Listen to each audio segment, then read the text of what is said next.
bazookas. I think you've got hardware on tripods, and you're looking out. You probably have night vision glasses, and every time you hear a tree crack in the woods, you're going to blow half the forest away. Your fears. That happened in America. You must be talking about downtown New York City, Phil. Paranoid, Phil. You think paranoid, Phil. Yeah, we're paranoid, Phil. You believe Waco and the incident and shootout in Idaho makes your case, don't you? Absolutely. That the federal government is coming down. They've got all the weapons. That's not the problem, Phil. The problem is, regardless of what one show anyone at in a this time. audience... This young man is speaking. Can't be heard if you talk. No matter what anyone in this audience feels or anyone in the country feels about David Koresh and his followers, whether they're innocent or guilty, they deserve due process, and they didn't receive that. Yes. And regardless of what you felt about the adults, the children certainly weren't guilty of anything. And that's what we're concerned about. This is evidence of what the federal government is capable of. Absolutely.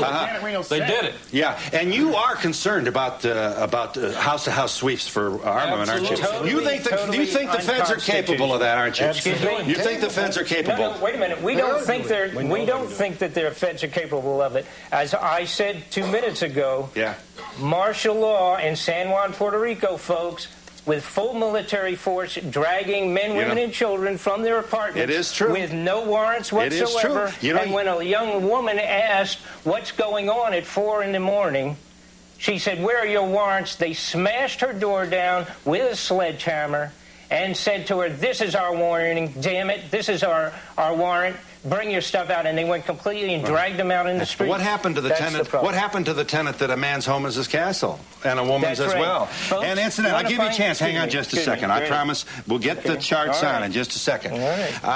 It is true. You turn on the evening news. You see them. Boy, those guys are knocking them doors down, and there's people inside in their underwear. And you're on Channel 7 Action Evening News. But it does seem. Now, I assume you're upset about this as well. But the excuse of public housing is ridiculous because when they're done with that, it'll be your private homes. They'll come door to door. Those of you that are finding humor in it, you better never take your clothes off so you're not in underwear on the next evening news. What is true, we've got, and you see this, and this is what happens when the country gets fearful, and you guys are ready for this, and you're not going to let it happen, including the man of God here, the good old chaplain. And when they come and kick your doors in, you better damn well hope some of these guys are handy. Yeah. Otherwise, you better have your own semi-automatic. Now, when they come for you guys, you're going to be ready, aren't you? When they come for us, we'll already know we won't be there.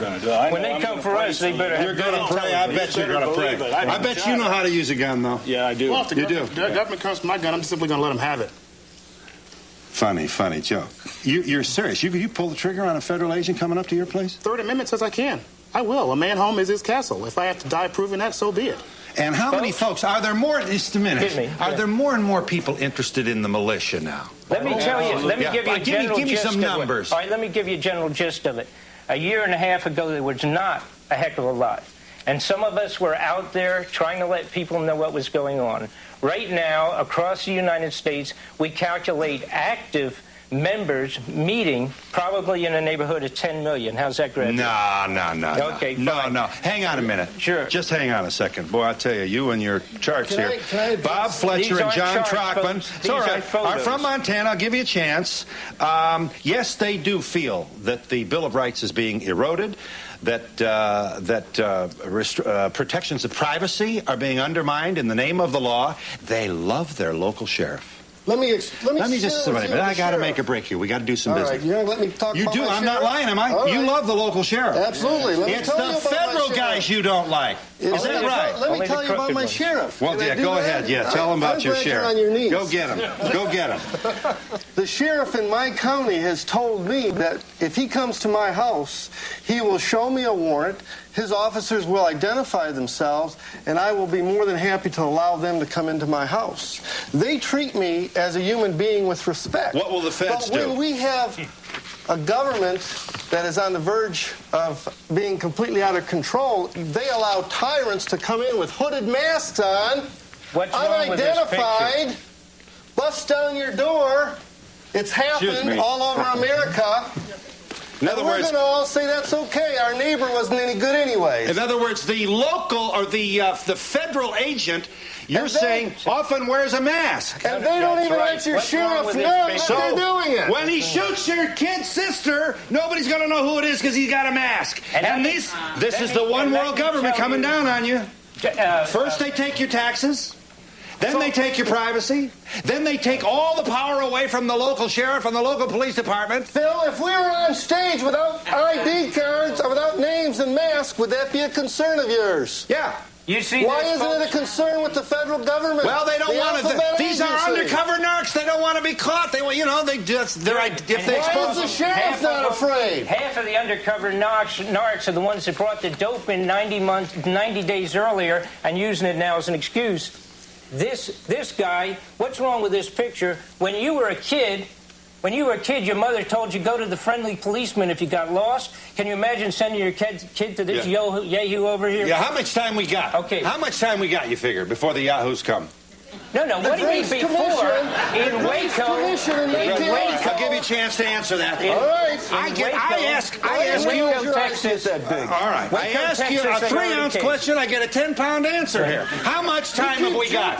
How much time have we got? The Grace Commission in 1984 told us that by 1996, the economic collapse, the economic problems. So we're going to go down, and anarchy's going to ensue, and you're the guys that are going to be ready. And you're going to help protect me, I think you're saying. Yes, you can. You really can. I'll give you a chance. That's law enforcement right there, okay? They're wearing hoods. They're legal. They're protecting the law. What's wrong We're out here in the open. We identify ourselves, and they're saying we're illegal. This is the new thing in America, as recently reported on the front page of the New York Times. It's called the militia.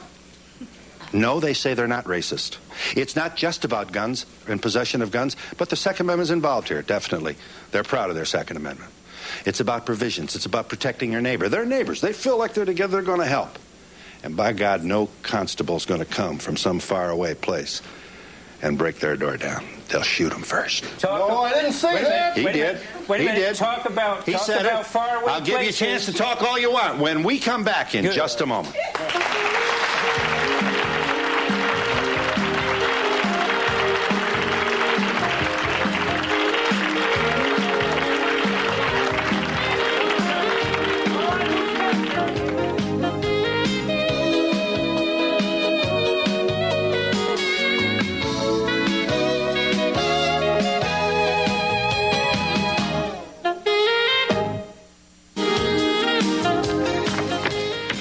You've met the good brother Doug Hall, member of the Michigan Militia. Okay, so you don't sleep in the woods, you maneuver in the woods, and you're in, and you say Michigan is quite wooded, especially the northern part. Here's the Reverend speaking to the troops. I guess this is a weekend gathering for, go get him, Reverend, praise the Lord. I felt that the Lord was saying, this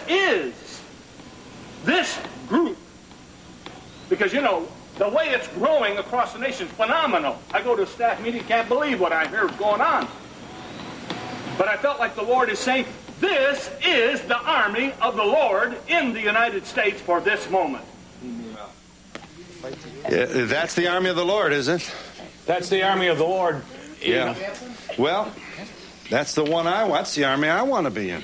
I don't want to laugh at these people, but I feel that they're all weird. But I don't think it's that bad. And as for him saying he's religious and it's an army of the Lord, it's something else. And I don't think it's that serious. I don't think it's that bad. And I would like to know if they plan on maybe taking over the government, maybe do like they did in Haiti. You know what? The problem is the government. The problem the same is as you're the government. You are the government. And the problem is who did take over Haiti, ma'am? Who took over Haiti a couple of weeks ago? No, I'm talking about before. No. Who took over Haiti? You mentioned it. You know who took over Haiti? An out-of-control government. They did not do anything other than go to some unknown entity called the United Nations, has nothing to do with your representative, congressional representative, and went in there and just took them over and stuck who they wanted in there, who, by the way, is now a dope drop operation in between the South America. You keep giving us lectures about world that's who event. Haiti is. We want to know about this, Bob. Do you understand that? We want to know what motivates you. Hey, I want to say something on this army. Well, hey, now, Reverend, hey. Hey is for horses. Reverend. Oh, well, then straw, whatever. Okay. But listen. Go ahead, Reverend. Go ahead. This was taken out of context. This is another one of these bites that's taken out of context. I set the condition, number one. I told these militiamen, if you are going to be the army of the Lord, you better be living right in your own homes.